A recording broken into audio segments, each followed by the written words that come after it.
I'm really excited about this project because I've been meaning to make these wall cabinets for ages, but I kept putting it off since I didn't know how to hang them. Basically, I wanted to have the option to move them around anytime, so gluing them to a wall just wasn't an option. I thought of everything. I mean, magnets, hidden stands, picture hooks, none of it worked. In the end, I came up with the idea of adding 2 elements to the sides for support. Is it weird that I'm this excited?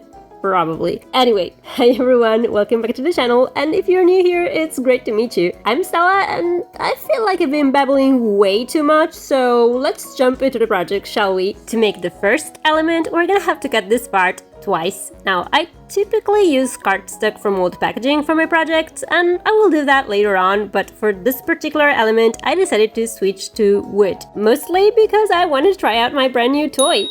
And for full disclosure, Xtool very generously sent me this machine for free, but I'm not affiliated with them, nor am I getting paid. So first of all, no worries about this turning into an ad, and if you have any questions about how it works, as always, feel free to ask and I'll share my honest thoughts. Just remember, these are my personal opinions and not a reflection on the Xtool brand. Now, I really wanted to try the laser function first, since it's so new to me and I was very curious to see what I could achieve with it, and I used this plywood that's 3mm thick, so if you're making this project with cardstock, make sure you cut and glue together enough layers so you get to this exact thickness. And I will show you this process better later on in the video. Also, because I used the laser machine, I simply engraved all these lines, which basically mark the placement of all the shelves, but if you're using paper, you can mark them with this mask. We're gonna repeat the same steps for this part, which we'll also have to make twice. Then we'll have to cut all these parts once each.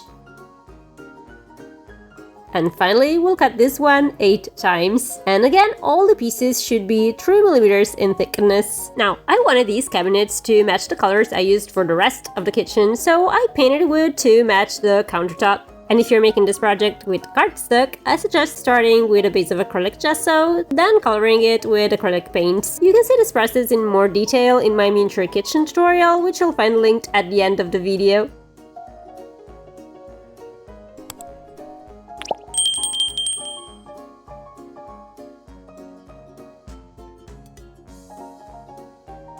When all the parts are ready, we can begin to assemble them in this order.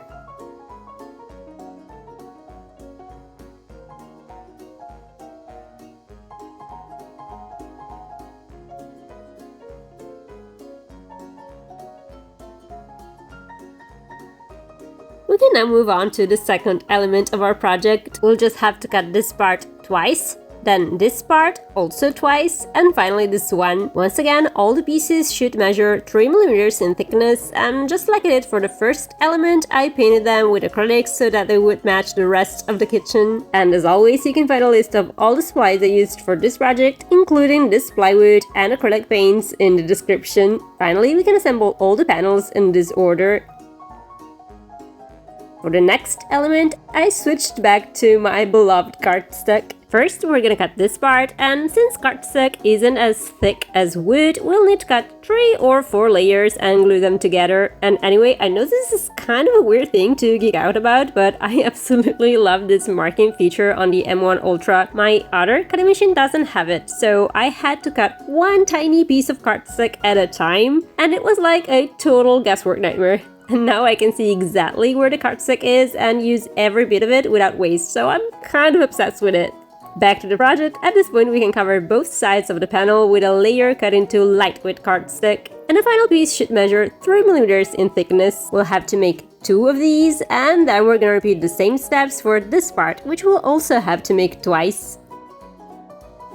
And if you're using my free printable template, I recommend using an awl or a larger needle to pierce this tiny hole. However, if you have a cutting machine like a Cricut, a Silhouette, or the M1 Ultra I'm using today, you can use my digital templates, which are available in my shop, linked in the description. We're gonna make the next panel using the exact same method. We should end up with these 5 elements, which we'll assemble like this. Leaving this panel aside for a moment, at this point we can cut all these strips into either photo paper or copy paper covered with clear tape, and we'll use them to cover the visible edges of the panels this way. Next, we'll have to cut this part. Once again, we'll stack 3 or 4 layers together, and then we'll use a nail file to gently sand the left side of the panel to give it a smooth, rounded shape. We're gonna cover one side of the panel with lightweight cardstock and the opposite side with photo paper. Then we'll have to cut all these little strips and we'll use them to cover the edges of the panel like this.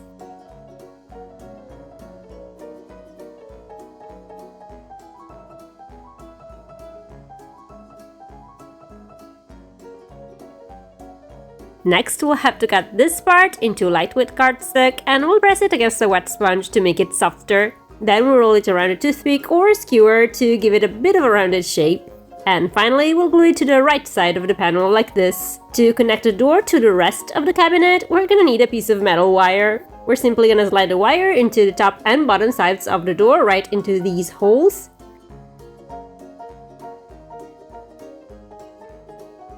Then we'll slide the bottom wire into the assembled cabinet like this. And finally, we'll glue the top part of the cabinet in place.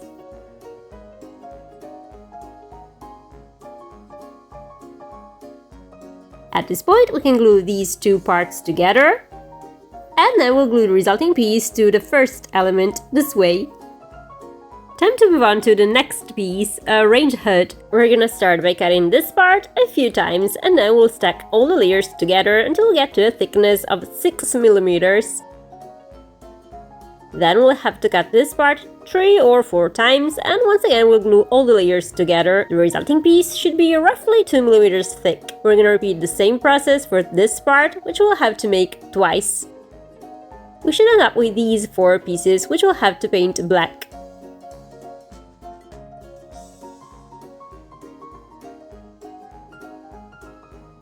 And as always, when it comes to painted cardstock, I suggest placing it between 2 layers of parchment paper and then under something heavy like a big book for a few hours. This will straighten the cardstock and it'll prevent it from bending over time. At this point, we can assemble the base structure of the range hood using this mask as a sort of placement guide. Next, we'll have to cut this part into metallic cardstock and pro tip, you can often find it in food packaging. We're gonna glue this piece to the bottom of the range hood, this way.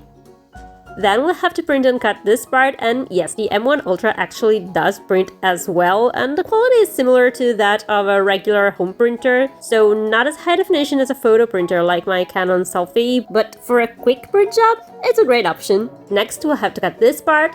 We'll glue it to the little screen we've just printed, and then we'll glue both layers to the front of the range hood. Finally, we'll have to cut this part and glue 2 pieces to the range hood's left and right sides.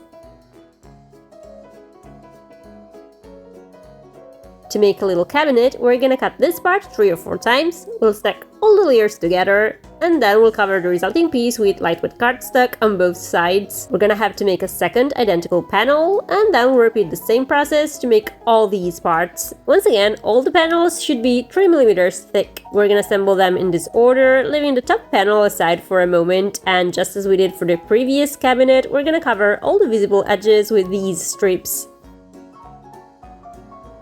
Next, we'll have to cut this part 3 or 4 times. Once again, we'll stack all the layers together and then we'll use a nail file to smooth the right edge and make it a little rounder. Then we'll cover one side of the panel with lightweight cardstock and the opposite side with photo paper. Next, we'll cover the edges of the panel with these strips this way.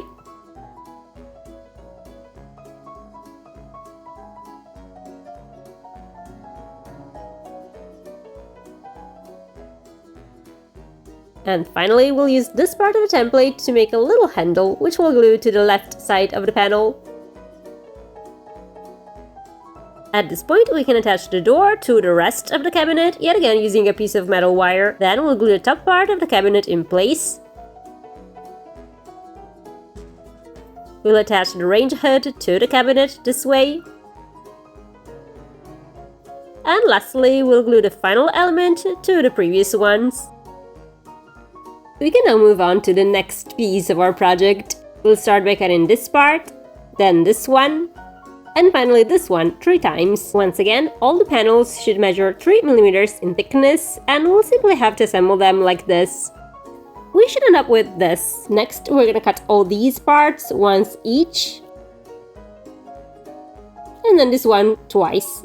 We're gonna glue these panels to the ones we assembled earlier, like this, leaving this one aside for a minute. Next, we'll cut this part, and for this one I switched back to cardstock, so I cut and glued together a few layers. We'll need to sand the top side of the panel with a nail file to make it a little rounder. And then we'll cover one side of the panel with cardstock and the opposite side with photo paper this way. The final piece should be around 3 millimeters thick. Just as we did for all the other cabinet doors, we'll cover the edges with these strips. And then we'll use this part to make a small handle.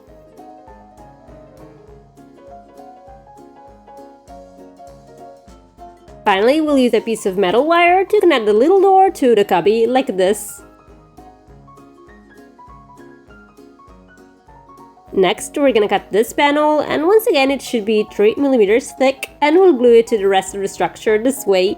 At this point, we can glue this element to all the previous ones. And this is it for today's project. As promised, here's the link to the free printable template, and if you want to find out how to make the rest of this miniature kitchen, you should watch this video next. And this is all for today. Until next time, bye!